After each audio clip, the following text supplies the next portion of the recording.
Hello, beautiful people. This is Tanya, and I'm still at it. This is yet another recipe that I am canning on today, and I got this from Carol with Thrifty, Chic, Housewife. I will link her her video in the description so you can go back and check that out.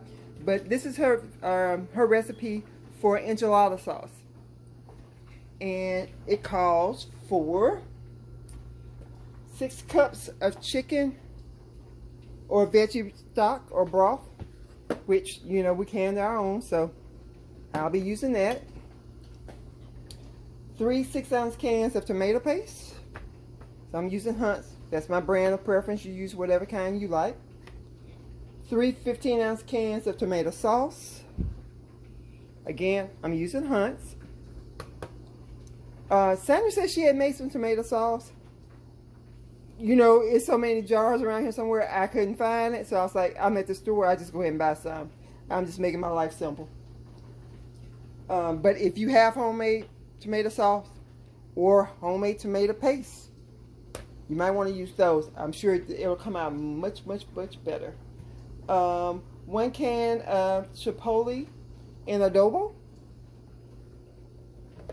And that's that right there.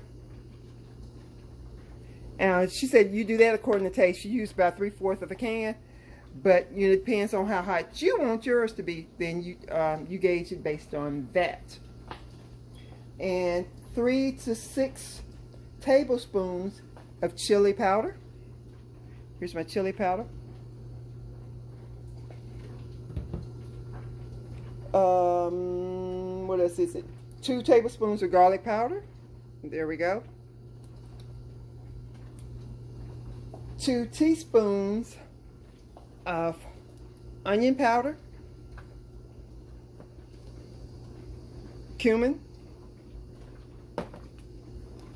oregano. Now she did say if you can find the Mexican oregano, it makes it like a gazillion times better. I'm paraphrasing there, but it makes it much better, okay? If you can find the Mexican oregano, brown sugar.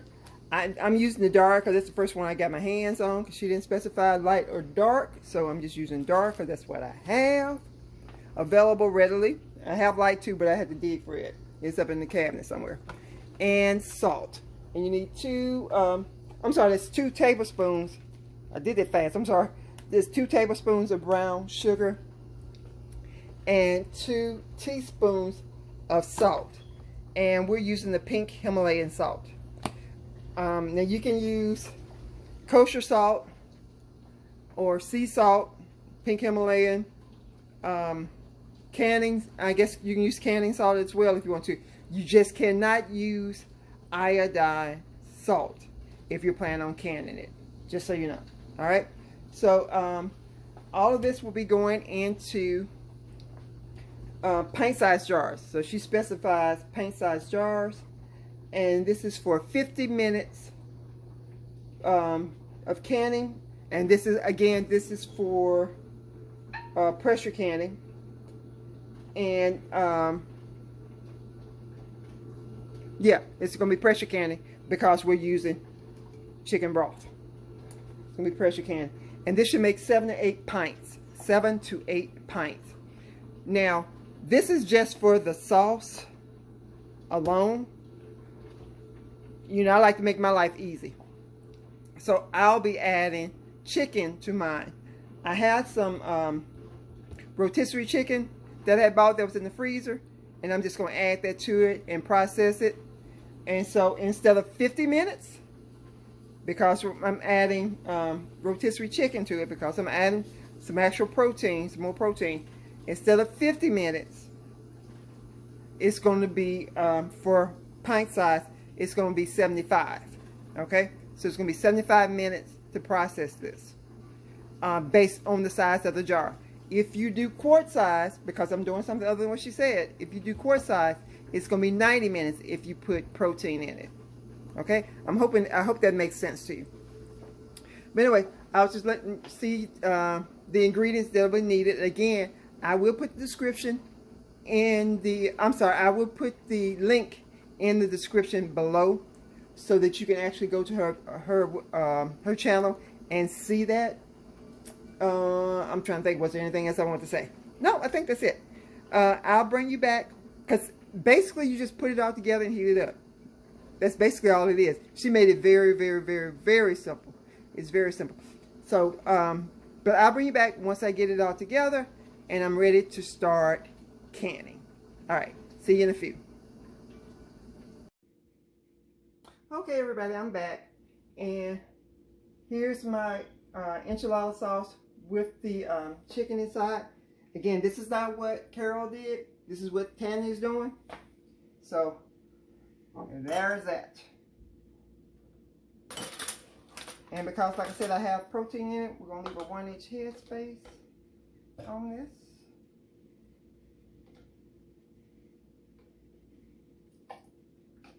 I did make it according to Carol's recipe. That I did do. I tried not to mess with it too much.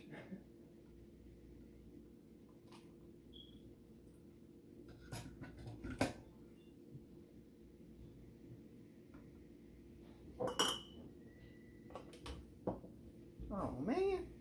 Anyway, leave a 1-inch headspace on the bubble.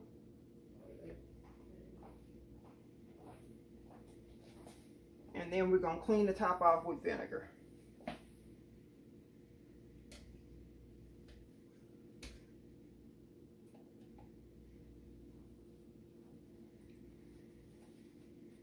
Remember, anytime you're using protein, always need to clean your lids off, not lids, your rims off with vinegar, because you do want to make sure that your jar is sealed.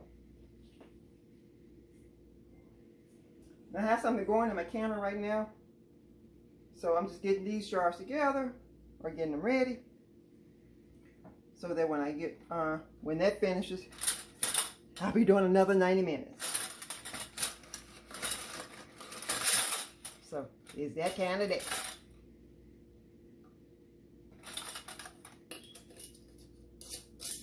And we're doing fingertip tight.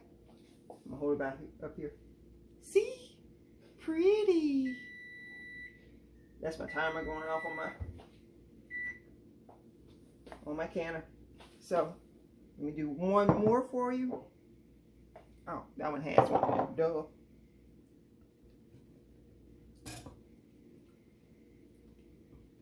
So like I said, she said 7 to 8 pints you should get. We'll see, since I added chicken in it. We'll see what I get. Ooh, put too much in that one. That's why I have a spoon. It happens, people. It happens to the best of us. Not that I'm the best of us, but it does happen to the best of us. I haven't seen anybody that was canning that didn't have to take some out at one time or another. And if they didn't, that's because they edited the video. I'm just saying. Because it does happen to all of us. And it will happen to you too. So it's not the end of the world. Just take it out.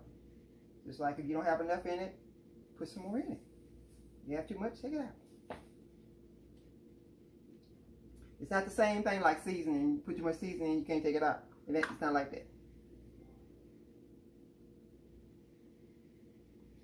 And because I went over, I need to make sure I extra clean this. Because we don't want anything, like I said, on the rim to stop it from adhering. So I like to overdo it. But you can never overdo it, right? Right. We're going to put our lid on. Our ring, fingertip tight. Another jar ready to go. All right, I'll be back once I get this in the can, but I'm going to go ahead and I'll also let you know how many jars I end up getting. All right, see you in a little bit. Okay, so I end up getting 8 complete pint-sized jars of chicken and enchilada sauce. And then I have this one, which is like 3/4 full. I asked Sarah, did she think I'll put it on small one? She said, nah, I just gonna eat it. So that's the plan, because I'm tired. All right, so once I get the items I have in the canner out, which I'm getting ready to take those out. Once I get those out, then I will do what I need to do. Again, I'm tired. I can hear them pinging in there now. And then we'll start processing these. All right. And I'll be back after I get these processed. 75 minutes. 75 minutes. No, actually it's going to end up being 90. Reason being, I have this that I need to finish processing because it wouldn't fit in my other, which you'll see the previous video about this. This is the chicken corn soup. These wouldn't fit in there, so I went ahead and set them up so that I can process them with these. And because these are bigger jars and they have meat in them, these are 90 minutes. Well, yes, they are. Then what's your point? They can't see me shaking my head. But you're not going to have enough room, enough space in there to put those quart size and those paints in there at the same time. Well, too many. We'll see. If they don't make it, then guess what? These go in the cupboard because I'm not going to fool with them no more. She punk it out. They just go in the cupboard along with this.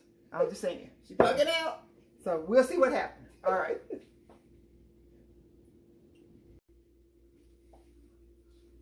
Okay, so it's 2.5 hours later. And now we're taking my jars out. Looks like I did have some siphoning, which, you know, like I said, that's to be expected. This is the one jar of the chicken corn soup that I had left. Well, I actually had two. But I'm not going to run another canner when that one fits in there. So the other one will be eaten this week. And let me see if I can let you see how much siphoning I had done. See how red it is down in there? Yeah.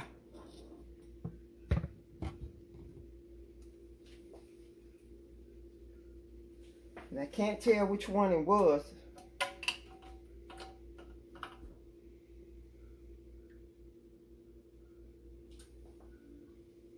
See?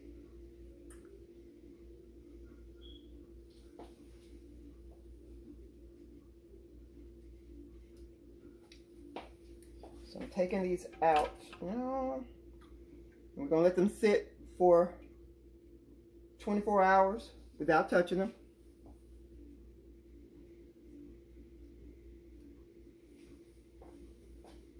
And after the 24 hours, then I would take the rings off.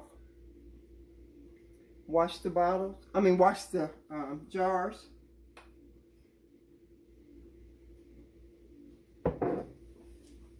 And put them away. But do not touch them for 24 hours. And anything that didn't seal during that time, you can go ahead and eat.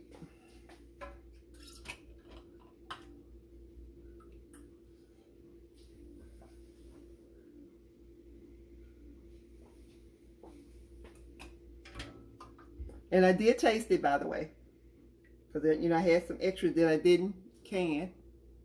See, I had some extra that I did not can. I did taste it, and it's really good. The recipe is awesome. And again, I will put her video link in the description, so that if you want to check out Carol and how she made it, the link will be available for you.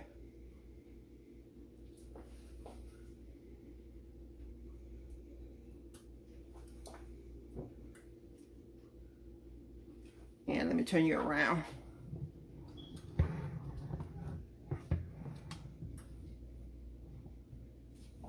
Okay, so I got almost 9. Remember, this one wasn't processed. I got almost 9 jars of chicken enchiladas. So, thanks for watching. Don't forget to comment, like, subscribe, and leave a legacy. Y'all have a good one. Bye.